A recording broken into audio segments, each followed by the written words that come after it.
आज का टॉपिक है स्वर्ग का मुकुट किसको मिलेगा।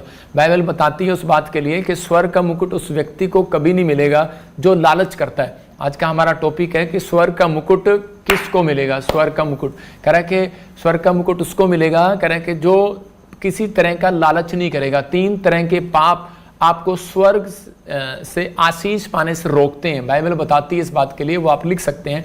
व्यभिचार, इसने गलत लिखा है, व्यभिचार, लालच और अशुद्ध चीज़ें। मतलब कि ये 3 चीज़ें जो हैं आपकी लाइफ में, वो आपको कभी भी आगे स्वर्ग जाने से स्वर्ग जाने से रोकती हैं। हमेशा ये 3 चीज़ें आपको स्वर्गीय आशीष लेने से रोकती हैं। मैं फिर कह रहा हूँ उन लोगों को कि स्वर्ग से आशीषें आती हैं एक व्यक्ति के जीवन में हर बार, लेकिन पवित्र आत्मा उन लोगों के जीवन में आशीषें रोक देता है। बहुत सारे लोगों का क्वेश्चन है कि मैं अपनी लाइफ में जब प्रार्थना करता हूँ, परमेश्वर इतनी बाइबल पढ़ता हूँ, इतना मैं सब कुछ करता हूँ, लेकिन इतना दान भी देता हूँ, इतना भेंट भी देता हूँ, लेकिन बहुत सारा, लेकिन परमेश्वर मेरे जीवन में आज भी आशीष क्यों नहीं है।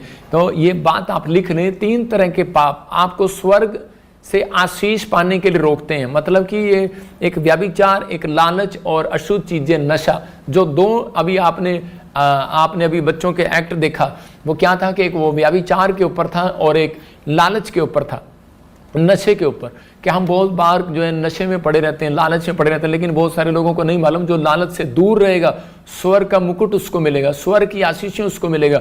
नशा आपकी जिंदगियों में, मैं कह रहा हूं कि जब तक अगर रहेगा तो आप अपनी लाइफ में कभी भी परमेश्वर से आशीष नहीं पा सकते, क्योंकि शैतान जो है यही चाहता है कि मैं इन लोगों को कैसे गिराऊं। हम पढ़ते हैं बाइबल के अंदर भजन संहिता 4:3, हम पढ़ेंगे, देखो क्या लिखा भजन संहिता 4:3 में। हाँ देखें क्या लिखा।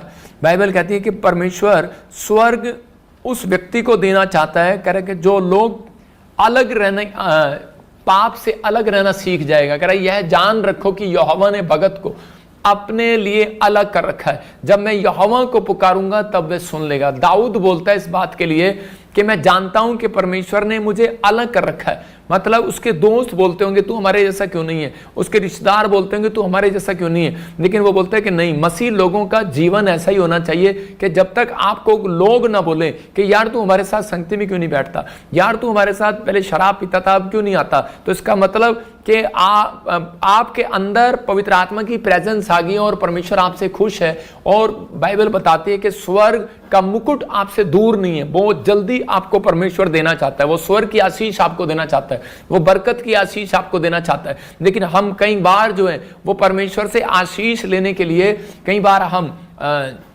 हम सोचते हैं कि शायद पता नहीं परमेश्वर मेरी जिंदगी में काम करेगा या नहीं करेगा, मुझे आशीष मिलेगी या नहीं मिलेगी। आदमी बोलता था, एक आदमी था, वो बोलता था बार बार कि किसने देखा स्वर्ग, किसने देखा नरक। मतलब आज बहुत सारे लोग विश्वास नहीं करते स्वर्ग और नरक के बारे में।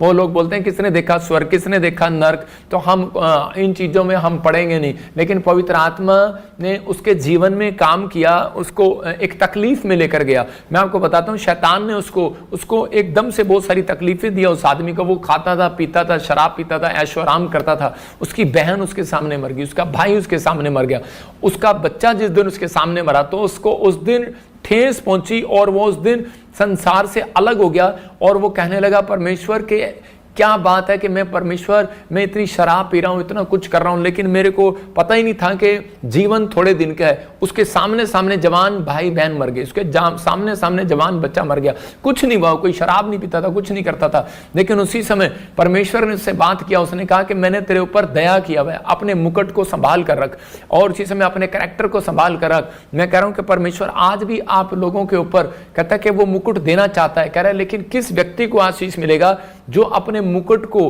कह रहा है कि अपने मुकुट को संभाल कर रखेगा, अपने कैरेक्टर को छीनने नहीं देगा। कहता आपको परमेश्वर ने स्वर्ग का मुकुट, कह रहा धरती पर आशीष का, शांति का, कह रहा है धन का, बरकत का, अच्छी सेहत का, स्वास्थ्य का आपके ऊपर मुकुट दिया हुआ है, लेकिन आपको उस मुकुट को पकड़ना है। हम बाइबल में देखते हैं प्रकाशित वाक्य 3:11 में क्या लिखा, वहां पर लिखा क्लियर, कह रहा है कि अगर जो कोई परमेश्वर से स्वर्ग का मुकुट पाना चाहता है तो कह रहा है कि वो अपने आप को रोके रहे। इसका मतलब परमेश्वर अपने लोगों को बताना चाहता है, कह रहा है कि मैं शीघ्र ही आने वाला हूं, जो कुछ तेरे पास है उसे थामे रहे कि कोई तेरे मुकुट को छीन ना ले। मतलब परमेश्वर का आत्मा अपने लोगों से बात कर रहा है, कहता है कि कोई तेरे मुकुट को छीन ना ले, लेकिन मैं कहता है कि बहुत जल्दी आने वाला हूं संसार के अंदर। लेकिन डिपेंड करता है कि आप कितनी देर तक कहता है कि परमेश्वर आशीष देना चाहता है, इस साल भी देगा, अगले महीने भी देगा। हो सकता है आपके पास बच्चा ना हो सकता है आपके पास नौकरी ना हो, कोई चंगाई ना हो, कोई आशीष ना हो आपके घर में, घर में कोई टीवी ना हो, कोई फ्रिज ना हो, कोई भी घर ना हो, किराए के मकान पर रहते हो, लेकिन पवित्र आत्मा आपसे बात कर रहा है, कहता है कि कह रहा है जो कुछ तेरे पास है उसे थामे रहे। मतलब जो कुछ आपके पास है उसे थामे रहो।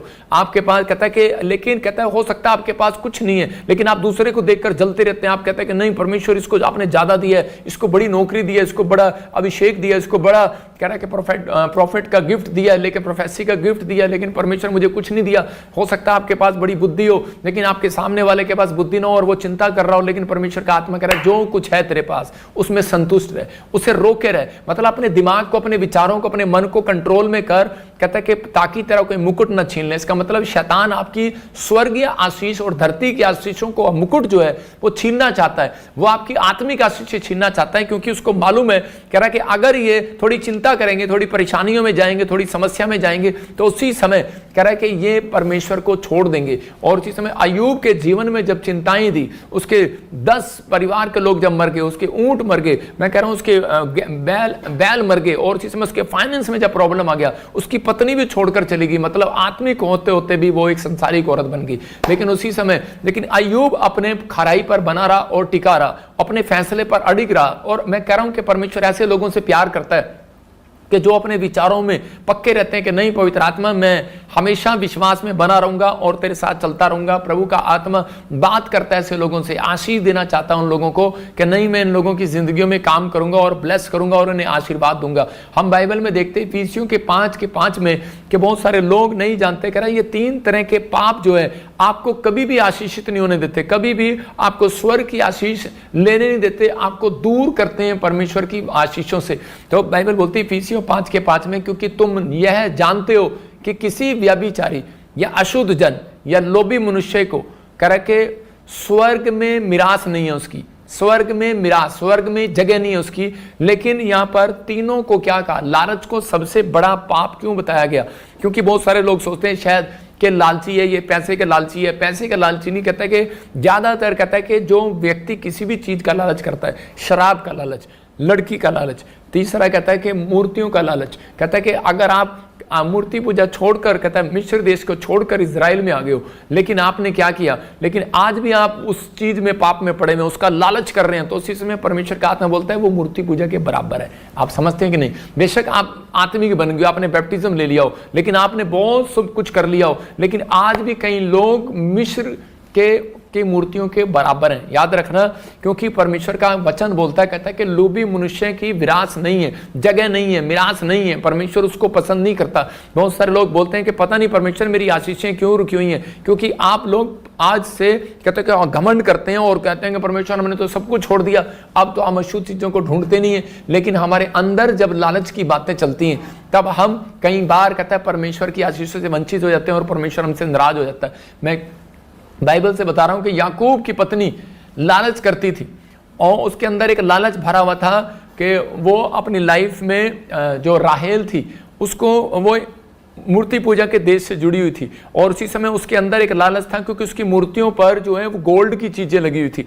और जब वो गोल्ड की चीजें लगी हुई थी तो वो उसी समय वो भूल गई कि एक दिन के वो प्रेग्नेंट है। तो उस समय जब याकूब को उसके मामा लोबान ने पूछा, मतलब उसके राहेल के जब बाप ने पूछा कि वो मूर्तियां कहाँ पर हैं, कहता है कि तेरे कोई चुरा कर ले आया। और उसी समय वो इतना प्यार करती थी उनसे, मतलब सोने से, और उसी समय वो सोने की मूर्तियों को उसके साथ, याकूब के साथ लेकर जाना चाहती थी जाते हुए अपने घर पर, अपने ससुराल में। लेकिन उस समय में उसने पूछा याकूब से कि वो मूर्तियां कहाँ पर हैं और तू चोरी करके लाया। तो उसी समय याकूब भी अपने आप को रोक नहीं पाया। मैं लोग बता रहा हूं कि उन बात के लिए कुछ बातें हमारे जीवन में, हमारे बोल हमें अशुद्ध करते हैं, कई बार हमारे मन के बहम हमें अशुद्ध करते हैं, कई बार हमारे विचार हमें अशुद्ध करते हैं। लेकिन यहाँ पर कह रहा है कि इसकी जुबान ने, याकूब की जुबान ने उसकी पत्नी को शुद्ध कर दिया। और कह रहा है कि यहाँ पर नेगेटिव बोल दिया। और उसकी जब पत्नी के पास जब उसका बाप आया तो उसी समय वो क्या प्रेग्नेंट थी और वो अपनी साड़ी समेत उसके ऊपर बैठ गई, मूर्तियों के ऊपर। वो कहने लगी कि नहीं डैडी, यहाँ पर तो कोई मूर्ति नहीं है। तो उसी समय उसने कहा उठ, यहाँ देखने दे। उसने कहा मैं प्रेग्नेंट हूँ, मैं उठ नहीं सकती। तो उसी समय वो छोड़कर चला गया। लेकिन एक झूठ और उसका लालच परमेश्वर को ने उसके ऊपर क्रोध किया इस बात के लिए। और उसी समय कहता है कि लेकिन कई बार जब हमारे जीवन में कोई नेगेटिव बातें आती हैं, बुरे विचार आते हैं, या फिर कई बार खराब परिस्थितियां आती हैं, तो उसी समय हम अपने आप को रोक नहीं पाते और ये इतने गुस्से में आ गया। याकूब ने कहा, कह रहा कि जिसने भी कोई ये पाप किया हो, किसने भी तेरी मूर्तियों को चुराया हो, कहता है चोरी की हो, कहता है वो मर जाए। और उसी समय वो नहीं जानता था कि उसी की पत्नी वो मूर्तियां चुरा लाई है। और उसी समय थोड़े दिन के बाद जब उसने बच्चे को पैदा किया तो पैदा करते ही वो औरत मर गई। लेकिन याकूब को बाद में समझ में आया कि मेरी पत्नी का लालच, कह रहे एक गोल्ड का लालच, कहते कि वो मूर्तियों का लालच, कहते उस मेरी पत्नी की जान ले गया। लेकिन बाद में वो शर्मिंदा हुआ, कहता कि मैं ऐसी परिस्थितियों में मैंने क्या किया। ऐसी परिस्थितियों में जब कोई बीमारी आती है, जो कोई कर्जा आता है, कोई बैड न्यूज आती है, तो उसी समय हम अपना भरोसा परमेश्वर से हटाकर हम उसी समय ऐसा ध्यान कर लेते हैं और नेगेटिव हो जाते हैं। और शैतान चाहता है इनके मुकुट को छीन ले, इनके विचारों को छीन ले, जो उन्होंने फैसला लिया है कि मैं अब गंदे विचार मुंह से नहीं बोलूंगा, मैं अब नेगेटिव बातें नहीं बोलूंगा, मैं अब पॉजिटिव रहूंगा, मैं अब बुरे विचार में नहीं जाऊंगा, बुरी संगति में नहीं जाऊंगा। तो वो आपको छीनना चाहता है उस चीज से। जो आपने समर्पण किया वो आपके समर्पण को छीनना चाहता है। जब आपने बैप्टिज्म लिया, अंगीकार किया, तो आपके अंगीकार को छीनना चाहता है। तो उसी समय उसने उससे छीन लिया और ऐसी परिस्थिति उसके सामने लाया कि उसने गुस्से में नेगेटिव बात बोली और उसी का मुंह जो है अशुद्ध हो गया। मैं कह रहा हूं कि आज हो सकता है आप किसी चीज को उठा रहे हो और वो अशुद्ध हो। मैं कह रहा हूं कोई व्यक्ति खाना खा रहा हो और अशुद्ध हो, लेकिन मैं कह रहा हूं कि वो अशुद्ध चीजें और अशुद्ध हमारे मुंह के बोल भी हमें कई बार अशुद्ध कर देते हैं। और जब उसने अशुद्ध चीजें अपने मुंह से निकाली, अशुद्ध बातें अपने मुंह से निकाली,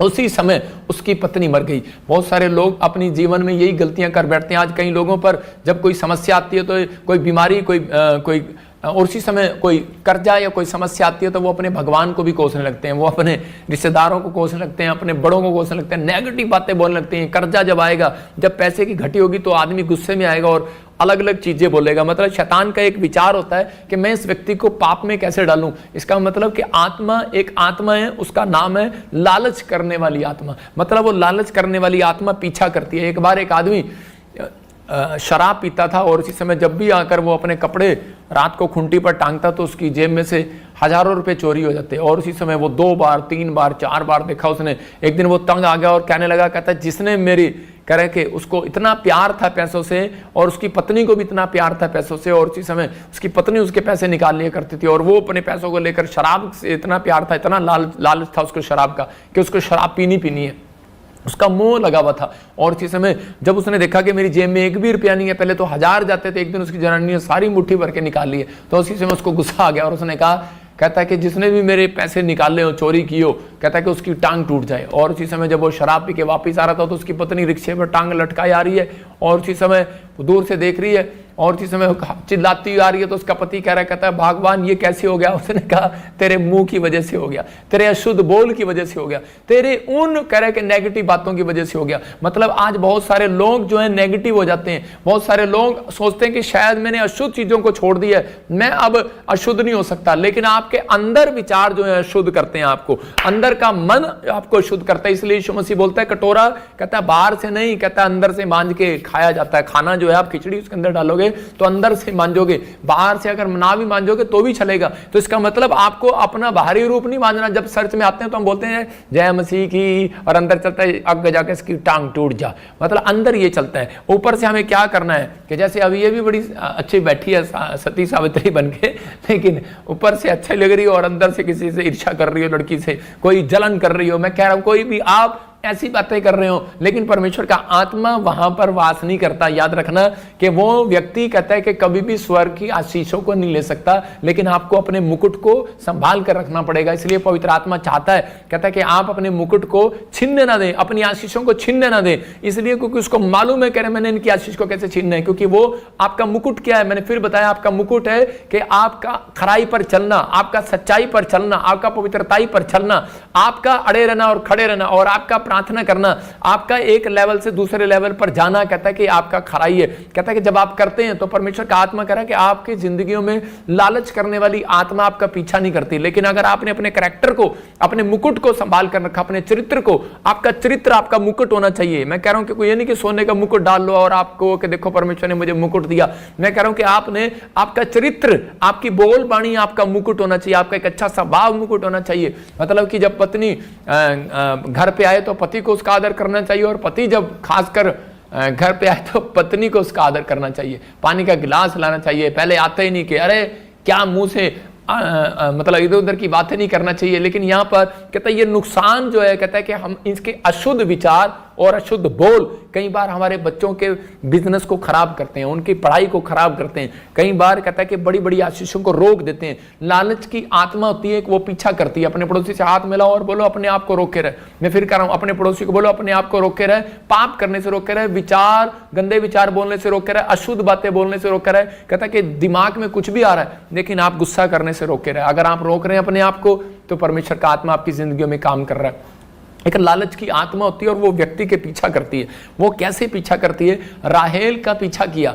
राहेल याकूब की पत्नी का उसने पीछा किया, और जब तक पीछा किया उसका, जब तक वो मर नहीं गई, जब तक उससे छूट नहीं बुलवाया, जब उसके चरित्र को, उसके मुकुट को छीन नहीं लिया और वो मर गई। लेकिन आजकल की औरतें लालच करती हैं बच्चों के लिए, मेरा बच्चा कब, मेरे बच्चे को प्रॉपर्टी मिलेगी या नहीं मिलेगी। इतनी भावुक हो जाती है, इतनी लड़ाई में चली जाती है। ससुर से लड़ाई कर लेगी, जेठानी से लड़ाई कर लेगी, ननद से लड़ाई कर लेगी, अगर तू मेरा हिस्सा नहीं देगी तो मैं तेरे को मार दूंगी, काट दूंगी, गालियां भी निकाल देती है। कौन है? मैं कह रहा हूं हो सकता है मसीह में भी हो, लेकिन उसके बाद भी मैं कह रहा हूं कि परमेश्वर अपने लोगों को देखता है। मैं जब प्रभु में आया तो उस समय में मुझे जमीन जायदाद मेरे से साइन करा लिया गया, बेदखल कर दिया गया, तुझे कुछ नहीं मिलेगा। मैंने कहा ठीक है, परमेश्वर का धन्यवाद हो। मैंने किसी से झगड़ा नहीं किया, लेकिन परमेश्वर ने मुझे सब कुछ दिया। मैं फिर उन लोगों को बता रहा हूं कि हम मसीह लोगों को भरोसा होना चाहिए। हमें रथों पर, घोड़ों पर नहीं, हमें परमेश्वर पर भरोसा है, या हमें अपने यहोवा पर भरोसा है कि वो हमें अच्छी सैलरी दे सकता है। वो यहोवा हमें, जिस पर हम विश्वास करते हैं। लेकिन परमेश्वर कब अच्छी सैलरी देगा? जब हम अपने मुकुट को, अपने चरित्र को संभाल कर रखेंगे। करा छीनने नहीं देंगे। कहता है कि परमेश्वर उन लोगों की जिंदगियों में काम करना चाहता है। याकूब की मां जो है उसका पीछा भी एक लालच वाली आत्मा कर रही थी, लेकिन उसको पता नहीं था। याकूब की मां क्या कह रही थी कि उसी समय याकूब छोटा बेटा था तो उससे प्यार करती थी, और उसी समय उससे प्यार करती थी, और उसी समय कहने लगी, याकूब कहती कि तेरे को तेरा बाप इसहाक बूढ़ा हो गया और एसाव को ज्यादा आशीष ना दे दे, एसाव को ज्यादा प्रॉपर्टी ना दे दे, इसलिए कहते हैं कि जा तू और उसी समय एसाव बनकर चला जा, और मैं तेरे लिए उसके लिए बकरा बना रही हूँ और स्वीट डिश बना रही हूँ, और तू जाकर उसको खिला, और उसके बाद कह रहा तेरे घर में आशीष आएगी, तेरे परिवार में आशीष आएगी, और तू बहुत धनवान हो जाएगा, तू ब्लेसिंग में बदल जाएगा। लेकिन ये औरत ने इसको समझाया और बताया, लेकिन उस समय में इनको समझ में नहीं आया कि हमें करना क्या है और क्या नहीं करना। ये व्यक्ति ये जाकर याकूब जो है अपनी माँ के कहने पर जाकर इसने झूठ बोल दिया अपने बाप को कि मैं इस समय एसाव हूं, और उसी समय आशीर्वाद तो ले लिया। लेकिन बाइबल बताती है 14 साल इसने गुलामी में बिताए, और ये गुलामी में बिताने के बाद इसके पीछे लालच की आत्मा इसके पीछे पड़ी हुई थी, क्योंकि इसके माँ के पीछे लालच की आत्मा थी, फिर इसके बच्चे के पीछे लालच की आत्मा गई। और उसी समय इसने जो कमाया 14 साल में, इसने जो भेड़ बकरियां कमाई, जो इसने पैसा कमाया, इसकी कमाई रख ली उसने, और उसके मामा लोबान ने इसका हक मार लिया, इसकी अच्छी भेड़ बकरियां रख ली, इसके जानवर जो अच्छे थे रख लिए, और उसी समय जो दुधारू पशु होता था वो उठा कर ले जाता था, जो बांझ होते थे वो उसको दे दिया करता था। तो उसी समय ये रोने लगा, दुखी हो गया, और कहना मैंने आज तक कहता कोई झूठ नहीं बोला, चोरी नहीं किया, पाप नहीं किया। कहता मैं अपनी तंगी में, अपनी गरीबी में, अपने हालातों में, ऐसी सिचुएशन में हो सकता था याकूब जो है कहता वहां से छोड़कर भाग सकता था, कह रहा कि गुलामी से भाग सकता था, लालच कर सकता था, भाग सकता था, मार सकता था, लेकिन वो जानता था, कह रहा कि मैं अपने मामा को नहीं मारूंगा, मैं कोई लालच नहीं करूंगा, मैं कोई चोरी नहीं करूंगा, मैं कोई ठगी नहीं करूंगा, मैं शॉर्टकट अमीर बनने की कोशिश नहीं करूंगा, मैं परमेश्वर पर भरोसा रखूंगा, क्योंकि पहले मैं गलती करके आया हूं, दोबारा नहीं करूंगा। इसको मालूम था, इसलिए 14 साल इसने परमेश्वर की भक्ति में बिता दिए, क्योंकि जानता था परमेश्वर का वचन बोलता है भजन संहिता का 4:3 के परमेश्वर ने अपने भक्त को संसार से अलग कर रखा है, अपने लिए अलग कर रखा है। जानता था और ये भरोसा रखता रहा, कहता कि जो मैंने गलतियां की है वो नहीं करूंगा। लेकिन ये प्रार्थना करता रहा, और उसी समय जब इसने प्रार्थना किया तो परमेश्वर के आत्मा ने उसी समय इससे बात किया, और परमेश्वर ने कहा कि उस समय में अभिषिक्त दास बनना चाहता है। और उसी समय तो उसको कहा करा कि मैंने देखा है तेरे मामा को कि तेरे मामा ने तेरे साथ क्या किया। कहता तेरी मजदूरी रख लिया, तेरी हर एक आशीष को रख लिया, तुझे कुछ नहीं दिया, तुझे ब्लेसिंग नहीं मिला, तुझे वो नहीं मिला। लेकिन ये व्यक्ति उस समय रो नहीं रहा था, उस समय परमेश्वर के सामने एक प्रार्थना कर रहा था। याकूब कह रहा था परमेश्वर कि मैंने जो किया है जैसी करनी वैसी भरनी। कहता है कि मैंने जो किया वो मुझे भरना पड़ा। इसका मतलब कि लालचपन की आत्मा जो है वो जब तक से याकूब के पीछे 14 साल तक नहीं गई, क्योंकि वो उसकी मां के पीछे लगी थी, वो उसके बच्चे के पीछे लगी थी। हमेशा ऐसा ही होगा। कहता है कि आज हो सकता है कि आपके दादे परदादों से जो पाप की चीजें पीछे लगी हुई हैं वो पीछा करती हैं, वही आत्मा पीछा करती है। लालच की होगी, व्यभिचार की होगी, शराब की होगी, नशे की होगी, वो पीछा करेगी। अगर आप ये पाप नहीं करते तो दूसरा करेगी, दूसरा नहीं करेगी तो तीसरा करेगी। आपको उस समय परमेश्वर के सामने जाना है। याकूब जो है परमेश्वर के सामने गया और रोया और प्रार्थना किया, और परमेश्वर ने कहा याकूब मत रो, मैंने देखा है, कह रहा कि तेरे मामा लोबान ने तेरे साथ किया है, लेकिन कहता है मैंने ये भी देखा है तूने अपने भाई एसाव के साथ क्या किया था। कहता है इसलिए कहता है कि मैंने तेरे को इस गुलामी में जाने दिया। और कहता है कि लेकिन अब कहता है कि दुनिया देखेगी मैं तेरे साथ कितनी बड़ी भलाई को करूंगा। और परमेश्वर ने उसके साथ भलाई को किया, और परमेश्वर ने उस दिन से उस व्यक्ति को बढ़ाया जिस दिन से उसने प्रार्थना किया कि परमेश्वर ये लालचपन की आत्मा मेरे पीछे से जाए। जितना मैं कमाता हूं मेरे बैंक में बरकत नहीं आता। हो सकता आप कह रहे होंगे परमेश्वर मैं कमाता हूं मेरे घर में जुड़ता नहीं है, मैंने टीवी लेने की सोचता हूं, घर बनाने की सोचता हूं, लेकिन बनता नहीं है। कोई ना कोई मुसीबत ऐसी आ जाती है, पैसा वहां इन्वेस्टमेंट करना पड़ता है। लेकिन उसी समय परमेश्वर का आत्मा कह रहा है जब आप पश्चाताप करेंगे परमेश्वर कि मैं अगर कहीं लालची हूं, किसी बात में, कोई शराब के नशे में, या फिर कोई व्यभिचार में, या फिर कोई किसी बात में, या कोई शुद्ध बात मेरे मन से निकल रही हो, मेरे विचारों से निकल रही हो, माफ कर परमेश्वर। मैं कह रहा हूं कि उसी समय आपकी चीजें जुड़ने लगेंगी, सेविंग होने लगेंगी। जितने आमीन बोल रहे हैं मैं कह रहा हूं उनकी चीजें सेविंग हो रही हैं यीशु के नाम में। आपकी चीजें सेविंग होने लगेंगी, ब्लेसिंग आने लगेंगी। उस दिन से ये व्यक्ति धनी होता चला गया और इसकी चीजें जुड़ने लगी, और इसका लड़का आने वाले समय में परमेश्वर ने यूसुफ को प्रधानमंत्री बनाया। मतलब कितना बड़ा पद परमेश्वर ने इसको क्यों दिया? क्योंकि ये व्यक्ति समझ गया था कि मैं अब अपनी लाइफ में पाप नहीं करूंगा परमेश्वर, मैं सच में तेरे पीछे चलूंगा और तेरी महिमा करूंगा। पवित्र आत्मा अपने लोगों से प्यार करता। हो सकता है आप भी निराश हो, आपके पास कोई आशीष ना हो, लेकिन आज स्वर्ग से आशीष लेने के लिए अपने आप को पाप करने से रोकना, अपने लालच से रोकना है, व्यभिचार से रोकना है। कह रहा जो काम यहोवा की नजर में अशुद्ध है उसे बोलो नहीं करूंगा। अपने हाथों को उठाओ, बोलो कि मैं नहीं करूंगा। आपका जीवन चिंता में है, बीमारी से दूर। मैं कह रहा हूं कि फायदा क्या होगा? आपका जीवन जो है वो चिंता से, बीमारी से दूर रहेगा। आपको ऊपर बार बार आने वाली विपत्ति, मतलब हो सकता है आपके पास बार बार कोई समस्या आ रही हो, बार बार विपत्ति आ रही हो, परमेश्वर उसको रोकेगा। याद रखना, आप अपने मुकुट को रोक के रखना, परमेश्वर उस कर्जे को रोकेगा, उस बीमारी को रोकेगा, उस शैतान के कामों को रोकेगा। उसी समय रोकेगा जो आपको घट रहा है, आप घट रहे हो, उसी समय रोकेगा उस शैतान को, आपको बढ़ाएगा और शैतान को रोकेगा। लेकिन बस आपने अपने अंदर ये बात पैदा करनी है कि हाँ परमेश्वर कि मैं अपने आप को इस समय रोके रहूंगा। कर्जे के शराब को खत्म करेगा और धन को पैदा करेगा। मतलब कि धन देने वाली सामर्थ्य को पैदा करेगा परमेश्वर आपके हाथों पर। लेकिन कब करेगा? कह रहे जब आप अपने आप को अशुद्ध चीजों से रोकोगे, अशुद्ध होने से रोकोगे। पवित्र आत्मा इस व्यक्ति के जीवन में बताना चाहता है, जैसे सुलेमान के पास क्या था? सुलेमान के जब के पास पैसा होने के बाद भी, राजपाट होने के बाद भी, बुद्धि होने के बाद भी ये व्यक्ति जो है एक छोटे से पाप में गिर गया, मतलब लालच करने लगा। आप कह सकते हैं देखो लालच, इसको राजपाट का लालच नहीं था, इसको बुद्धि का लालच नहीं था, इसको किसी चीज का लालच नहीं था, पैसे का लालच नहीं था, इसको बड़े नाम शोहरत का लालच नहीं था। लेकिन ये 2 लड़कियों के चक्कर में आकर गिर गया और इसने एक मूर्ति पूजा की लड़कियों से शादी कर ली और उसी समय उनको ले आया और उनके साथ साथ इतना लालच में आ गया, उनको डांटता भी नहीं था। जो गलत बात थी उनको डांटता नहीं था क्योंकि वो इतनी सुंदर थी, उनसे प्रेम करता था, उसको चाहता था। और इसी समय मतलब कि जो परमेश्वर ने कायदे कानून बनाए उसको हटकर ये अशुद्ध हो गया उनके साथ, क्योंकि वो मूर्ति पूजा के चीजों में घुसी हुई थी। और इसी समय जब उन औरतों ने अपने संदूक में जो सामान लेकर आ गई वो सुलेमान के महल में, तब भी इसने उनको नहीं डांटा। लेकिन मैं कह रहा हूं कि उसने अपना आत्मिक लेवल खराब कर लिया, अपना कैरियर खराब कर लिया, अपनी स्पिरिचुअल लाइफ को खराब कर लिया, उसने अपने जीवन को खराब कर लिया। आज हो सकता है कि व्यक्ति कई बार अपनी बनी बनाई रेपुटेशन को खराब कर लेता है। मैं फिर कह रहा हूं कि सुलेमान ने स्वर्ग की आशीषों को रोक लिया अपने लिए, अपने मुकुट को छिनवा दिया शैतान से। मैं फिर कह रहा हूं आपने चरित्र को आपको रोक के रखना है। परमेश्वर आपके लिए कुछ भी कर सकता है, आज रात वो कुछ भी करेगा आपके लिए, लेकिन आपको भरोसा होना चाहिए परमेश्वर पर कि हाँ परमेश्वर तो मेरे लिए कुछ करेगा। मैं ऐसे एक गवाही बता रहा हूं आपको कि जब मैं प्रभु में नया आया, मैं एक आम विश्वासी था, तो उस समय में प्रभु के आत्मा ने मुझे कई चीजों के द्वारा संभाला। और हम कोई दूध के धुले नहीं है, लेकिन कुछ गलतियां की, लेकिन परमेश्वर ने हमें समझाया और उसी समय निपुण किया। परमेश्वर ने हमें टैलेंट दिया और उसके बाद हमें समझाया और तैयार किया और आपके सामने पेश किया कि जा दुनिया के लोगों के लिए प्रार्थना कर।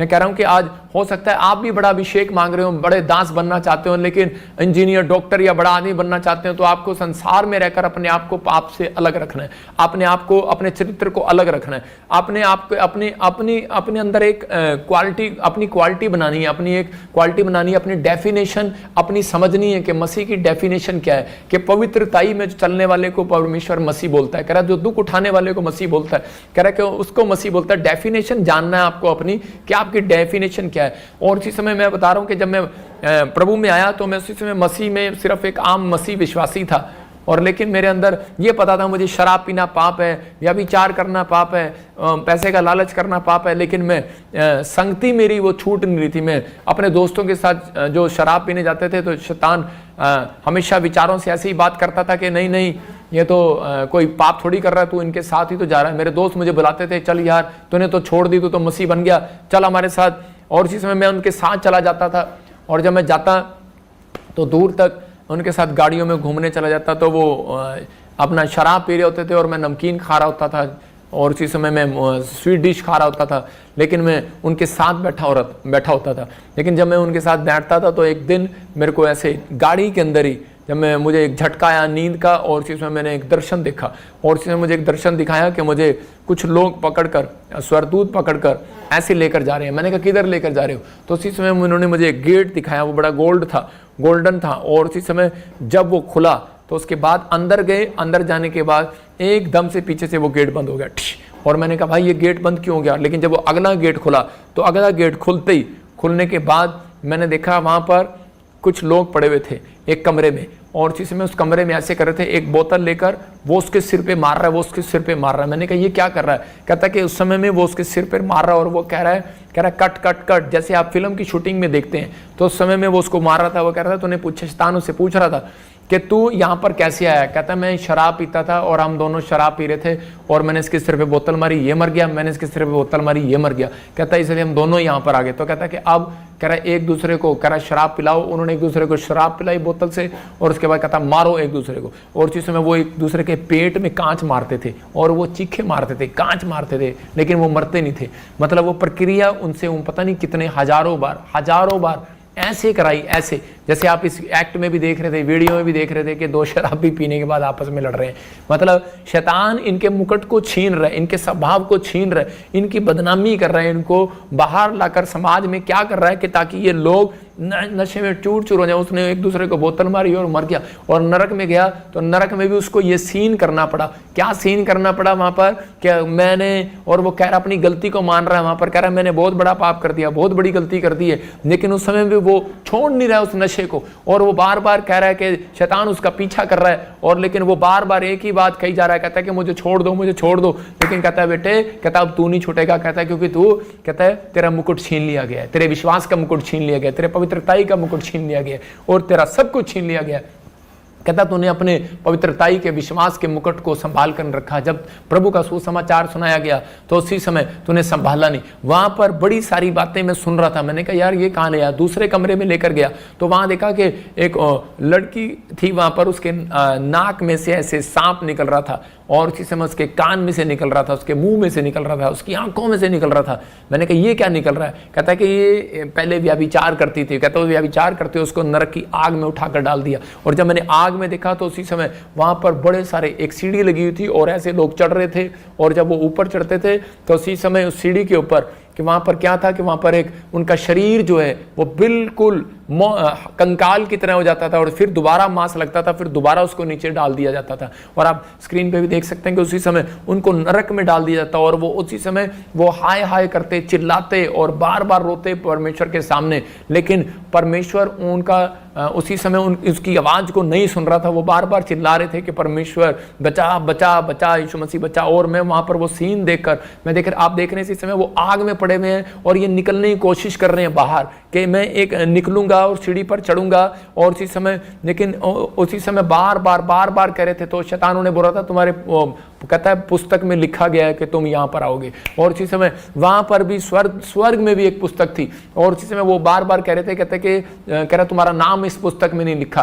कह रहा जिसका नाम इस पुस्तक में नहीं लिखा होगा, स्वर्ग की पुस्तक में, एक पुस्तक मेरे हाथ में, एक पुस्तक वहाँ परमेश्वर के यीशु मसीह के हाथ में, कहता कि वहाँ पर न्याय होगा। और कह रहा है कि जिसका इस पुस्तक में नाम नहीं मिलेगा, कहता उसको नरक की आग में डाल दिया जाएगा। तो मैं ऐसे देख रहा था, और मैंने जब वो दर्शन देखा तो उसी समय मैं चिल्लाने लगा जोर जोर से, और मैं उसी समय कहने लगा मुझे ले चलो यहाँ से। तो मेरी आंख खुल गई और मैंने देखा यार ये मैंने सच में देखा। और फिर मैं उस समय में पहला दिन हुआ था मुझे चर्च में गए, और उसके बाद जब मैंने 1 महीने के बाद जब मैंने प्रकाशित वाक्य पढ़ा, जब मैंने अय्यूब की पुस्तक पढ़ा, तो मैंने उन चीज़ों को देखा जो इसके अंदर पढ़ा था, जो मैंने देखा था वो मैंने पढ़ा।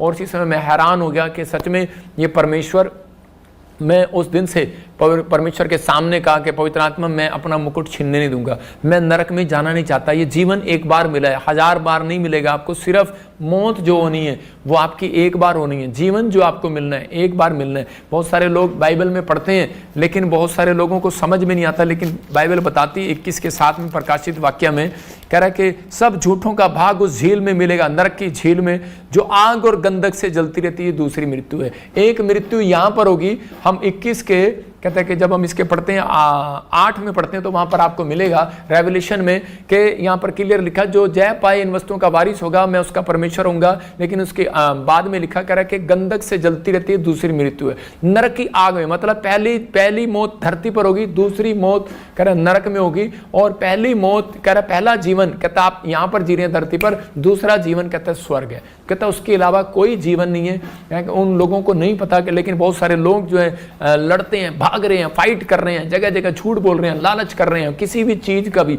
लेकिन परमेश्वर का आत्मा कहता है कि आज हो सकता है एक विश्वासी ने कहता है बैप्टिज्म ले लिया हो, प्रार्थना करना सीख लिया हो, बड़ा अभिषिक्त बन गया हो, लेकिन सब कुछ हो गया हो, लेकिन आज भी आपने लालच करना नहीं छोड़ा। तो परमेश्वर का आत्मा बोले, लेकिन बहुत सारे लोगों को पता नहीं होता, वो सिर्फ पैसे का लालच सोचते हैं और उसी समय दान करते रहते हैं। मैं कह रहा हूं उन बातों को नहीं कह रहा हूं, लेकिन कह रहा है कि लालच कहता है कि वो कहता है कि जो आपके अंदर है, कहता है इसका मतलब आज भी आप किसी शराब का लालच करते हैं, अगर आज भी आप किसी चीज का लालच करते हैं तो वो आपका पीछा करेगा। मतलब आपका पीछा करेगा जब तक आपको पाप में ना गिराए, जब तक आपको वो कह रहा ना गिराए। कि दाऊद को उसने उसका पीछा किया, दाऊद का मतलब सुलेमान को पाप में डालने के लिए, उसका मुकुट छीनने के लिए शैतान ने क्या किया, उसको जानता था। कहता है कि इसको राजपाट का लालच नहीं है, इसको बुद्धि का लालच नहीं है, इसका कहता है कि इसको धन का लालच नहीं है, कहता है पैसे का लालच नहीं है, इसके बाप ने सिखाया है। लेकिन कहता है कि अब मैं क्या करूं, क्या शैतान उसका पीछा कर रहा था काफी समय से लालच में डालने के लिए, लेकिन वो नहीं कर पाया। बाद में वो उसके वंश में गया, उसकी स्टोरी उसने पढ़ी, उसके बाप दादाओं ने क्या किया। तो उसका बाप जो है कह रहा है कि एक व्याभिचार में गिर गया था, तो उसी समय हत्या करा दी। तो उसी समय वो व्याभिचार वाली लड़कियां उसके सामने लेकर आया, सुंदर सुंदर। और उसी समय आज भी शैतान क्या करता है कि जिस चीज में आप बीड़ी नहीं पीते। एक आदमी आया और वो कहने लगा, कहता है कि मैं बहुत रो रहा है और बहुत पछता रहा, कहता है पता नहीं मैंने तो आज तक बीड़ी नहीं पिया। कहता है मैं प्रभु में हूं, लेकिन मेरे बच्चे बीड़ी पीने लगे, 8वीं क्लास में सिगरेट पीने लगे, ये कैसे हो गया, ये कैसे हो गया। और उसी समय मैंने उसको पूछा, मैंने कहा तेरे घर में कौन कौन पीता था। कहता मेरा दादा, चाऊ, नाना, पापा सारे पीते थे। मैंने कहा अच्छा, मैंने कहा ये वो आत्मा है जो कहता है कि वो आपका पीछा कर रही है। तो उसी समय लेकिन वो चीजें जो है वो कई बार कर्ज पीछा करता है, लेकिन उसको तोड़ना पड़ता है। मैं कह रहा हूं कि अगर आज आपके जीवन में, आपके घर में, परिवार में कोई भी नशे वाला लालच की आत्मा आपके पीछे है, या विचार की आपके बच्चों के पीछे है, या कोई भी लालच वाली आत्मा, कोई भी शैतानी आत्मा आपका पीछा कर रही है, मैं इसी समय उसको डांटता हूं यीशु मसीह के नाम में। हो सकता है कह रहा है आपकी भूमि का कोई लालच कर रहा हो सकता है आपके घर का, आपकी किडनियों का लालच करता है शैतान, आपके लीवर का लालच करता है। आप सोचते हैं कि शायद किस चीज का लालच करेगा, क्योंकि जिसकी किडनियों की कमजोरी होती है, जिसके दादी की किडनी की कमजोर होगी, वो कहता है कि उसी समय शैतान उसको किडनी का लालच कराएगा, उसी समय उसको याद कराएगा बार बार, और उसी समय वो इतना चिंता में हो जाएगा, यार मेरी किडनी मेरी दादी के भी खराब थी, कहीं मेरी भी खराब ना हो, मेरे दाऊद चाचों का हार्ट लीवर खराब हो गया था, हमारे कुंडवे में किसी को बच्चा नहीं होता। और इसी समय वो उसी चिंता में पड़ा रहता है, चिंता का एक इसी चीज को लेकर वो लालच में पड़ा रहता है, और इसी समय उसको उसका पीछा करने की कोशिश करता है। सुलेमान को उसने पूरी सर्च किया। इसका मतलब कि शैतान सर्च करता है कि आपके दादों परदादों को, और उसी समय अगर आप चाहते हैं कि आप उसको रोकें तो आप पवित्र होकर और उसी समय अपने घराने पर यीशु मसीह का लहू लगा दो। अपने खानदान से, परिवार से आए शराब को तोड़ता हूं यीशु मसीह के नाम में, और टूटेगा और इसी समय आपके ऊपर से। अब इसी में शैतान आज के बाद आपके परिवार को, आपके घराने को सर्च नहीं कर पाएगा। मैं कह रहा हूं अगर सर्च करेगा भी, वो कर्स आपका पीछा नहीं करेगा। यूसुफ ने अपने आप को रोका और प्रभु ने उसके चरित्र की परीक्षा होने दी, उसको मतलब कि गुलामी में जाने दिया, पोतीफर के खेत में काम करने दिया, उसकी मजदूरी ले ली, उसकी हर चीज ले लिया। रानी ने उसके सामने देखो कितनी चीजें लेकर आया शैतान, उसके सामने लालच की चीजें लेकर आया, उसके सामने कहता है कि जीवन लेकर आया। वो कुएं में भी खुश था, खड्डे में भी खुश था जब उसके भाइयों ने उसको मारा। उसके बाद पोतीफर के खेत में गया, उसका खाना ले लिया, कमाई ले लिया, कपड़े ले लिए, सब कुछ ले लिया, लेकिन वो खुश था, उसमें लालच में नहीं पड़ा। उसके बाद एक औरत रानी ने उसको पसंद कर लिया, कहती मेरे साथ बेडरूम में चल, लेकिन वो वहां से भाग गया क्योंकि वो जानता था कि लालच करना किसी भी चीज का, कहता क्या शुद्ध करना अपने आप को, परमेश्वर की आशीषों को छिनवाना है। तो उसी समय वो दौड़ा, वहां से दौड़ा, वो इतनी तेज दौड़ा, इतनी स्पीड में दौड़ा, और उसी समय क्योंकि वो जानता था कि मेरी जीवन की आशीषें कोई मेरा मुकुट छीनने के लिए आया है, और उसी समय परमेश्वर ने उस व्यक्ति को वो मुकुट दिया कि पूरी दुनिया उसको देखा और वो प्रधानमंत्री बना। मैं उन लोगों के लिए बात कर रहा हूं कि अगर आज आप चाहते हैं कि परमेश्वर आपको जीवन में वो मुकुट दे, आपको वो ब्लेसिंग दे, आपके जीवन में वो आशीष दे, आपके जीवन में वो बड़ी बढ़ोतरी करे, तो आज आपको परमेश्वर के सामने तैयार रहना और पवित्र आत्मा के सामने इस समय हाथ उठाकर कहना। आज भी कई लोग चर्च आते हैं, प्रार्थना करते हैं, उनके गांव में, शहर में लोगों में ताने मारते हैं कि तेरी टेस्टमनी कहाँ है, तेरी गवाही कहाँ है। हो सकता है आपके साथ भी ऐसा हो रहा हो कि आपकी टेस्टमनी कहाँ है, आपकी गवाही कहाँ है।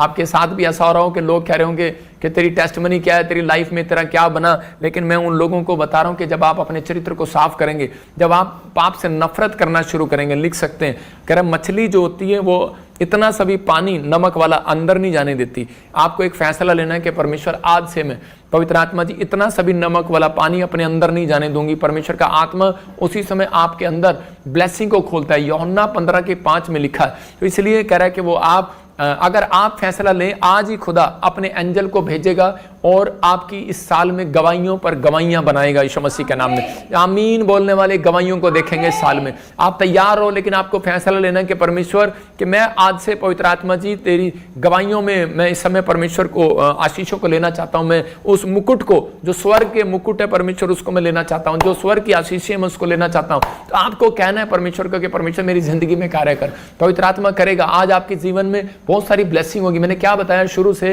कि उस टॉपिक को ध्यान रखना कि भजन संहिता में 4:3 में कहा कि परमेश्वर की आशीषें लेने के लिए कहता है कि संसार से परमेश्वर ने अपने भक्त को अलग कर रखा है। 15:5 में लिखा, यूहन्ना में फिर से दिखा कि तुम मुझसे, मैं सिर्फ एक लास्ट लाइन पढ़ूंगा, क्योंकि मुझसे अलग होकर तुम कुछ भी नहीं कर सकते। कह रहे हैं इसका मतलब अगर तुम डालियां, कहता तुम डालियां हो, और कहता है कि वो पेड़ है यीशु मसीह, अगर डाली अलग हो जाए, कहता है अगर परमेश्वर की आज्ञा ना माने तो फल नहीं लाएगी, ये डाली टूट जाएगी, सूख जाएगी, लोग इसे आग में जलाते हैं। ऐसे ही आपका जीवन है, जो यीशु मसीह से दूर हो जाता है, जो यहोवा की बातों से दूर रहता है, छोड़ना परमेश्वर है ही नहीं इस दुनिया में, मैं कहूँगा वो नरक में जाएगा। लेकिन यहाँ पर लिखा है तुम मुझसे अलग होकर कुछ भी नहीं कर सकते। मैं आपसे बात कर रहा हूँ, तुम मुझसे अलग होकर कुछ भी नहीं कर सकते। मैं खुद भी कह रहा हूँ कि तुम मेरे से, प्रॉफिट बजिंदर से अलग होकर कुछ नहीं कर सकते। लेकिन यहाँ पर यीशु मसीह कह रहा है तुम मुझसे अलग होकर कुछ भी नहीं कर सकते। इसका मतलब कि बहुत साधारण शब्दों में परमेश्वर ने समझाया, कह रहा है कि तुम मुझसे अलग होकर कुछ नहीं कर सकते। इसका मतलब आप बिजनेस नहीं कर सकते, आप बड़े व्यक्ति नहीं बन सकते, आप बड़ी ब्लेसिंग नहीं पा सकते। इसलिए अपने आप को फैसला लेना है कि परमेश्वर मैं हमेशा तेरे चरणों में रहूंगा, और मैं इस समय पवित्र आत्मा जी तेरी हजूरी में आऊंगा और परमेश्वर तेरी महिमा करूंगा। पवित्र आत्मा अपने लोगों को प्यार करता है और उन्हें आशीष देना चाहता है, और उन्हें उनसे बात करना चाहता है, उनसे कहना चाहता है कि जो लोग उसके साथ जुड़े रहेंगे वही आशीष को पाएंगे, वही बरकतों को पाएंगे, वही ब्लेसिंग को देखेंगे। लेकिन आज कह रहा है कि आप कह रहे आपका बिजनेस जब तक अच्छा नहीं हो सकता जब तक आप उससे जुड़े रहें। जुड़ना कैसे है? सुबह उठें और सबसे पहला स्थान परमेश्वर को दें, बाइबल पढ़ें, प्रार्थना करें, परमेश्वर की महिमा करें। जब आप उसके साथ साझा करते हैं, संगति करते हैं, तो परमेश्वर आपकी जिंदगी में काम करता है। कह रहा धनवान, कह रहा एक व्यक्ति था, लूका की किताब 16:25 और 26 में, एक धनवान व्यक्ति था और एक गरीब व्यक्ति था, वो लाजर। लेकिन वो उस घाव से भरा हुआ था, वो बीमार व्यक्ति था, उसके घाव थे, लेकिन वो जब भी देखता धनवान व्यक्ति को, उससे रोटी के टुकड़े मांगने जाता, लेकिन उस समय वो उसको रोटी के टुकड़े नहीं देता। धनवान लालची था और वो एक किस्म से पूरा लालची था, वो 10 रुपये भी दे के राजी नहीं था। तो उसी समय वो कुत्तों को खिलाकर राजी था कि कुत्ते खा लेंगे लेकिन ये ना खाए, और इसी समय वो बार बार देखता रहता, एक टुकड़े के लिए, पानी के गिलास के लिए तड़पता रहता, लेकिन उसने उसकी कभी मदद नहीं किया। और एक दिन कहता है कि लाजर भी मर गया, गरीब व्यक्ति भी मर गया, और थोड़े दिन के बाद धनी व्यक्ति भी मर गया। लेकिन जब धनी व्यक्ति मरा तो उसमें वो नरक में गया और वो वहां पर आग में पड़ा हुआ चिल्ला रहा था। तो वहां से उसको एक स्क्रीन करके उसको दिखाया गया कि कहां पर के लाजर कहां पर है, वो अब्राहम की गोद में, और उसी समय पानी का गिलास मांग रहा उससे, और वो कह रहा है कि एक गिलास पानी का दे दे, बहुत कह रहा मेरी जीभ पर सिर्फ एक बूंद डाल दे। कहता है यहाँ पर नरक की आग है, मैं बड़ा तड़प रहा हूं, मैं बड़ा दुखी हूं, मैं बड़ा परेशान हूं। लेकिन उसने उसी समय अब्राहम ने कहा, कहता है कि हम देखते पढ़ते इस वचन को, देखो क्या लिखा 16 के 25 और 26 में। हाँ, लूका 16 का 25-26, हाँ स्क्रीन पर देखेंगे जरा। लूका 16 का 25-26 किधर चला गया ढोलकी? मैं पढ़ रहा हूं आपके सामने, तो निकाल लेना मेरे में। 16 का 25-26, हाँ देखो। परंतु अब्राहम ने कहा, हे पुत्र स्मरण कर, ओए लड़के, परंतु अब्राहम ने कहा, हे पुत्र स्मरण कर कि तू अपने जीवन में अच्छी वस्तुएं ले चुका है, और वैसे ही लाजर बुरी वस्तुएं, और परंतु अब वह यहां शांति पा रहा है और तू तड़प रहा है। यहां पर क्लियर कहा उसने 26 में दिखा, कहता है इन सब बातों को छोड़, हमारे और तुम्हारे बीच एक भारी गड्ढा ठहराया गया है कि जो यहां से उस पार तुम्हारे पास जाना चाहे नहीं जा सकता, ना कोई वहां से इस पार आ सकता। अब यहां पर जो लालची व्यक्ति था वो कह रहा है कि गरीब व्यक्ति को कह रहा है कि मुझे स्वर्ग से पानी पिला दे। उसने कहा यहां पर इतनी बड़ी खाई है, कहता है कि ना तू वहां आ सकता ना हम यहां आ सकते हैं। इसका मतलब कहता है कि अब कहता है मरने, कहता है अच्छा मैं नहीं आ सकता तो मेरे परिवार में जा, उनको बता दे कि लालच करना पाप है, कहीं ऐसा ना हो कि वो नरक में आए, वो इस खड्डे में आए। कहता है कि जब तूने नहीं विश्वास किया वो भी नहीं करेंगे। इसका मतलब कहता है कि आप, कहता है कि वो कहता है हम यहां से स्वर्गदूतों को जाने का, सुसमाचार सुनाने का आदेश नहीं है। आदेश जो है एक मसीह कौम को, मैं कह रहा हूं मसीह लोगों को कह रहा आदेश है सुसमाचार सुनाने का। इसलिए लोग कहता है देशों विदेशों से भारत में आए, और भारत से लोग देशों विदेशों में जा रहे हैं। वो लोग अलग अलग अपने स्थान पे जा रहे हैं, लोगों को बता रहे हैं कि हमें प्रभु के काम को करना और प्रभु के पीछे चलना है, हमें नरक की आग में नहीं जाना। मैं कह रहा हूं मैं एक जाट परिवार से हूं, लेकिन मुझे मालूम है कि मैंने अपनी लाइफ को परमेश्वर के सामने क्यों दिया, मैंने समर्पण क्यों किया, क्योंकि मैंने जब ये नरक का एक दर्शन देखा तो मैं जान गया कि परमेश्वर ने मुझे किस लिए रखा है।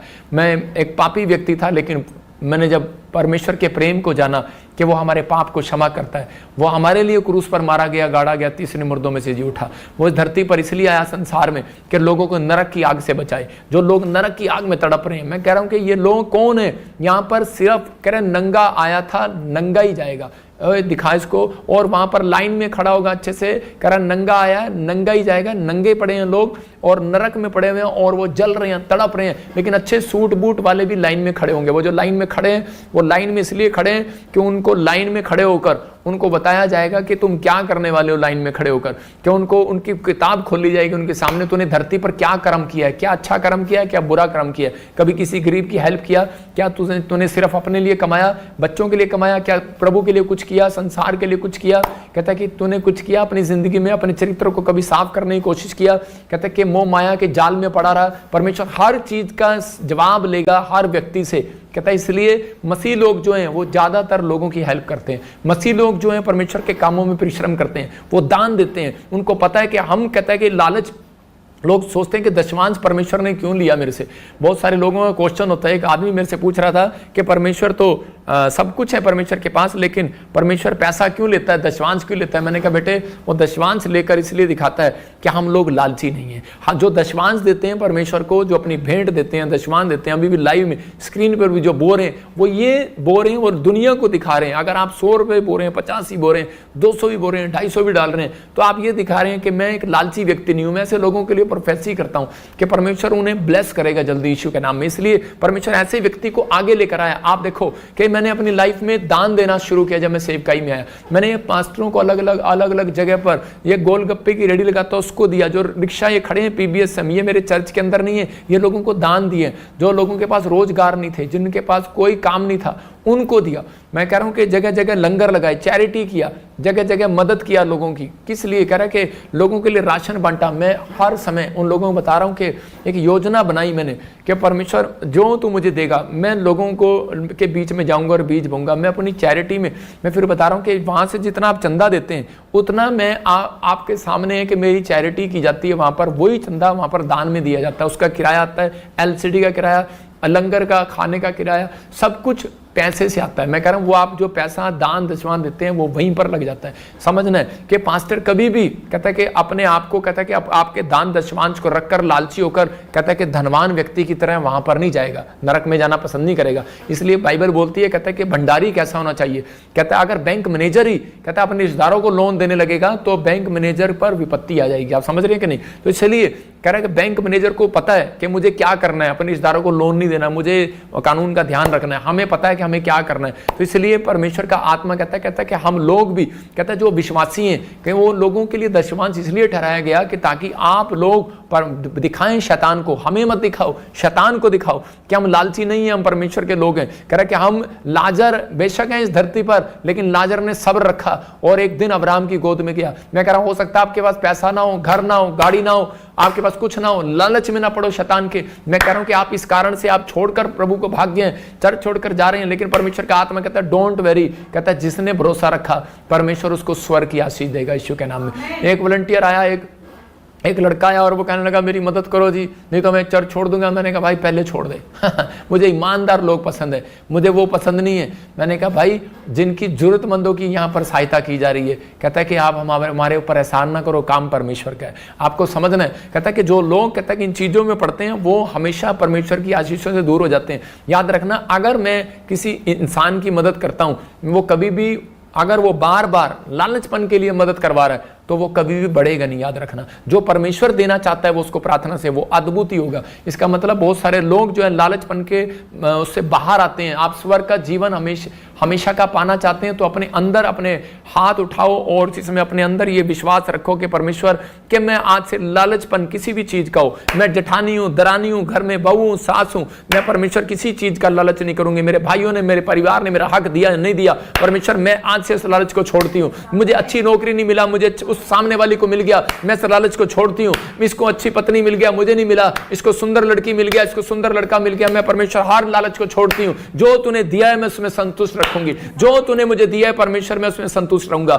परमेश्वर मैं अपने मुकुट को थामे रखूंगा, मैं अपने विश्वास को थामे रखूंगा, मैं अपने जीवन को खराब नहीं करूंगा। परमेश्वर तू मेरे ऊपर दया कर, पवित्र आत्मा तू दया कर, परमेश्वर तू दया कर। आज कहो मेरे साथ, परमेश्वर तू दया कर, पवित्र आत्मा तू दया कर, मैं अपने मुकुट को थामे रखूंगा। पवित्र आत्मा, मैं इस समय परमेश्वर किसी भी बातों में नहीं आऊंगा, शैतान के विचारों में नहीं आऊंगा। मुझे कुछ मिले ना मिले, किसी को नौकरी मिल गया, गवर्नमेंट जॉब मिल गया, किसी को ज्यादा बड़ा अभिषेक मिल गया, परमेश्वर मैं कभी लालच में नहीं आऊंगा, मैं कभी निराशा में नहीं जाऊंगा, मैं कभी ऐसे काम में नहीं जाऊंगा। परमेश्वर मुझे माफ कर। पवित्र आत्मा, मैंने सच में दूसरों की आशीषों को देखकर, दूसरों के घर में कार देखकर, दूसरों का घर सुंदर देखकर मैंने लालच किया और मैंने परमेश्वर तेरे सामने बुराई किया और मैंने कहा तूने मुझे कुछ नहीं दिया, तूने सबको दिया लेकिन मुझे नहीं दिया। मैं ऐसे विचार आज के बाद कभी नहीं बोलूंगा। बोलो आज के बाद मैं कभी नहीं बोलूंगा। परमेश्वर आपका भला करेगा, भला करेगा, भला करेगा। हर लालचपन की आत्मा आपके अंदर से जाए। आज कहो परमेश्वर लालचपन की आत्मा मेरे अंदर से जाए, आज लालचपन के ख्वाब मेरे अंदर से जाए, हर प्रकार की लालचपन की आत्मा मेरे पीछे से जाए यीशु मसीह का नाम में। फ्री हो जाओ आमीन बोलकर।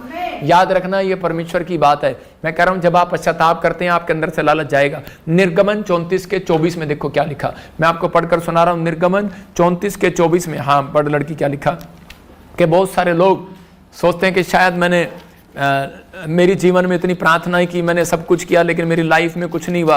पवित्र आत्मा उन लोगों से बात कर रहा है। उसके 34 के 24 में लिखा, कह रहा मूसा को परमेश्वर ने कहा, हाँ पढ़ेंगे, मैं अन्य जातियों को नहीं 24 के 23 में लिखा कि वर्ष में 3 बार तेरे सब कर पुरुष इजराइल के परमेश्वर प्रभु यहोवा को अपना मुंह दिखाएं। और उसके 24 में लिखा, कह रहा कि जब तू ऐसा करेगा, कह रहा मुंह दिखाने के लिए, जब तू अपने परमेश्वर यहोवा को अपना मुंह दिखाने के लिए आएगा तो मैं बीच में से पढ़ रहा हूं और कह रहा है कि वर्ष में 3 बार आया करेगा, तब तेरी भूमि का कोई लालच ना करेगा। हालेलुया। ये अन्य जातियों को तेरे आगे से निकाल कर तेरी सीमाओं को बढ़ाएगा। आप समझ रहे हैं, आपकी प्रॉपर्टी बढ़ेगी, आपका धन बढ़ेगा, आपकी आशीषें बढ़ेगी। मतलब आपको जितनी बार आप प्रार्थना करने आएंगे, हो सकता है कि आप चर्च में सिर्फ 3 बार आते हैं, आप संडे को आते हैं, वीरवार को आते हैं ऑनलाइन में, अगर मैं और किसी दिन प्रे करता हूं तो अब आते हैं आप लाइन में। मैं कह रहा हूं कि आप लाइव में आए ना आए, लेकिन अपने घर में दिन में 3 बार परमेश्वर को मुंह दिखाएं। जब आप 3 बार आप परमेश्वर को मुंह दिखाने लगेंगे, परमेश्वर आपको मुंह दिखाई जरूर देगा। याद रखना, कह रहे कि ये हमारे सामने अगर ये घूंघट करे, घूंघट कर, इसको दिखा जरा, इसको घूंघट कर, और जब ये नई नवेली घूंघट कर ले और इस पर कैमरा कर जरा, इस पर, हाँ घूंघट कर ले, देखो ये नवी नवेली दुल्हन बैठी है और इसको जब ये घूंघट करे कि अपना मुंह दिखाएगी, तो आज क्या होता है, जब किसी की शादी होती है तो उसको दिखाओ घूंघट, और ये बच्चा ये लो 10 रुपए, जब हम उसको 10 रुपए देते हैं, आजकल की बहुओं को देते हैं कि नहीं, जब मुंह कोई बहू आती है तो उसी समय नई बहू को 100 रुपया 10 रुपया देकर क्या करना पड़ता है, उसको मुंह दिखाना पड़ता है। इसका मतलब मुंह दिखाने वाली बहू को मुंह दिखाई मिलती है। तो आपको याद रखना, जब आप परमेश्वर को रोज सुबह मुंह दिखाएंगे तो एक आशीष आपको जरूर दिखाएगा पवित्र आत्मा, एक बड़ी बरकत जरूर दिखाएगा। दोपहर को दिखाओगे, रात को दिखाओगे, परमेश्वर का आत्मा एक बड़ी बरकत आपको दिखाएगा यीशु मसीह के नाम में। आपकी बढ़ोतरी होगी इस साल में। याद रखना, आप ब्लेसिंग में जाएंगे, आप बढ़ेंगे, लेकिन अभिषेक लेना है। याद रखना, कहता लालच को हटाना है। मैं उन लोगों को बता रहा हूं, लिख लो अपनी डायरी में, अगर आपको लालच को हटाना है अपने पास से, तो उस समय आपको एक अभिषेक की जरूरत है, आपको एक अभिषेक की जरूरत है। फिर से कह रहा हूं कि लालचपन वाली आत्मा पीछा नहीं छोड़ती, प्रार्थना करने से नहीं छोड़ती। याद रखना, जब तक अभिषेक ना आए। याद रखना कि अभिषेक जब आता है, कहता है जब आप कह रहा है कि आप उसी समय अभिषेक को लेने की तैयारी करते हैं, जब आप अभिषिक्त के साथ जुड़े हुए हैं। कह रहा है कि एक नबी मूसा परमेश्वर का एक नबी था भेजा हुआ, और उसके ऊपर अभिषेक था।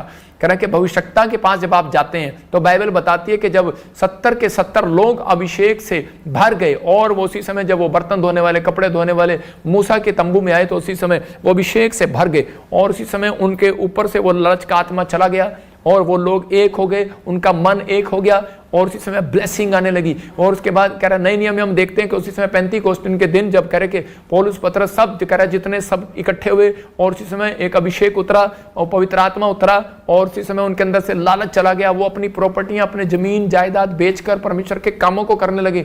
मैं ऐसे व्यक्तियों को जानता हूं जिन्होंने अपने बड़े बड़े जहाज बेच दिए, बड़े बड़े शिप बेच दिए, उन्होंने प्रभु के लिए ये छपवाया, वो छपवाया, लेकिन पवित्र आत्मा कह रहा सुसमाचार को छपाया, लोगों को बांटना शुरू किया। मैं उन लोगों की बात कर रहा हूं। मैं कह रहा हूं कि हम बाप दादाओं से अमीर नहीं थे, हम एक नीचे पड़े थे, लेकिन परमेश्वर आया और परमेश्वर ने हमें आशीष दिया। याद रखना, पवित्र आत्मा आपको ब्लेसिंग दे रहा है। मैं उन लोगों को बता रहा हूं कि जितना लोग मेरी मदद करते हैं, मैं कभी भी मैं एक जहाज खरीद सकता था, मैं अगर सेविंग करता तो मैं घर बना, मैं एक बहुत बड़े महल में रह सकता था, लेकिन परमेश्वर के आत्मा ने मुझे बताया कि बेटे कभी लालच नहीं करना। याद रखना, प्रॉफिट बजिंदर किसी के 1 रुपए का लालच नहीं करता। मैं कह रहा हूं किसी चीज का लालच नहीं करता, अशुद्ध चीजों में नहीं जाता। पवित्र आत्मा मेरे ऊपर दया करे। कहता है अभिषेक जब आता है तो कहता है कि आपको सुरक्षा देता है, आपको लालचपन की आत्मा से बचा कर रखता है। तो आपको अभिषेक की जरूरत है। अभिषेक लेना है तो संडे चर्च आना है, और कहता है कि संडे की मीटिंग को अटेंड करना है, मिठास से भरना है। क्योंकि निर्गमन की किताब बोलती है जब वो 3 दिन से भूखे और प्यासे थे निर्गमन में, के उसी समय 15 के जब आप 1 से लेकर 8 तक पढ़ते हैं तो वहां पर क्लियर लिखा कर है कि जब उनको 3 दिन खाना नहीं मिला, नौकरी नहीं मिली, पैसा नहीं मिला, कुछ नहीं मिला, तो उसी समय वो कुड़कुड़ाने और बुड़बुड़ाने लगे। लेकिन परमेश्वर ने उनसे बात किया और उनको कहा कि उसी समय के आपके जीवन में, आपकी लाइफ में लोग जो हाथ उठा रहे हैं, मैं कह रहा हूं उनके घर में आशीष आ रही है यीशु के नाम में। और उसी समय आपको बिलीव करना, मेरी आवाज बाहर आ रही है, अपने हाथों को उठाओ और उसी समय परमेश्वर के साथ इसी समय प्रार्थना में जाओ। बोलो परमेश्वर मैं तुझसे अलग होकर कुछ नहीं कर सकता, कुछ नहीं कर सकता। पवित्र आत्मा से जुड़ने के लिए तैयारी करनी है, पवित्र आत्मा से जुड़ने के लिए तैयारी करनी है। अपने हाथों को उठाकर रखो, बोलो परमेश्वर कि मुझे इस समय, जो लोग बाहर बैठे अपने हाथों को उठाओ और कहो परमेश्वर मैं इस समय पवित्र आत्मा जी, मैं परमेश्वर तेरी महिमा करूंगा, तेरी जय जयकार करूंगा, तेरी स्तुति करूंगा, तेरी महिमा करूंगा। परमेश्वर मैं तेरे साथ जुड़ना चाहता हूं, जुड़ा रहूंगा। परमेश्वर मैं प्रार्थना करूंगा, आत्मिकता में चलूंगा, अपनी लाइफ को खराब नहीं दूंगा, अपने कैरेक्टर को खराब नहीं होने दूंगा। परमेश्वर आपकी जिंदगी में काम करेगा। तो आपको बिलीव करना है, वो आपकी लाइफ में काम करेगा और आपको आशीष देगा। लेकिन परमेश्वर का आत्मा कहता है अभिषेक के तले रहना पड़ता है। हम पहला पत्रस 5:6 में दिखते हैं, कह रहा है कि पहले पत्रस 5:6 में लिखा अभिषेक के तले आ जाओ। आइए मैं प्रार्थना करेंगे परमेश्वर का आत्मा आपकी जिंदगी में काम करे। तो इसी समय अपने हाथों को उठाओ और उस अभिषेक को पाने के लिए आपको घोषणाएं करनी है। अपने हाथों को उठाओ, बोलो कि मैं प्रेयर करता हूं परमेश्वर, इस अभिषेक को पाऊंगा मैं आज। आपको भी पाप करने से रोकना है अपने आप को, और धरती पर लंबी आयु देगा परमेश्वर जो अपने आप को रोकेगा। याद रखना, शांति से भर जाएगा उसका परिवार। पवित्र आत्मा परमेश्वर, जो लोग आज हाथ उठा रहे हैं और वादा कर रहे हैं परमेश्वर कि मैं लालचपन की आत्मा से दूर रहूंगा परमेश्वर, मैं हर तरह के पाप से दूर रहूंगा, अपने मुकुट को छीनने नहीं दूंगा, मैं अपनी आशीषों को छीनने नहीं दूंगा। पहलवान उसे छीन लिया करते हैं, पवित्र आत्मा इन्हें पहलवान बना, पवित्र आत्मा बलवान बना परमेश्वर। आज से आशीषित हो जाए यीशु मसीह के नाम में, कोई उनके मुकुट को छीनने ना पाए। पवित्र आत्मा जी, मैं प्रार्थना करता हूं कि इस समय जो भी कोई गलत काम कर रहा है, कोई गलत गलती कर रहा है परमेश्वर, उसे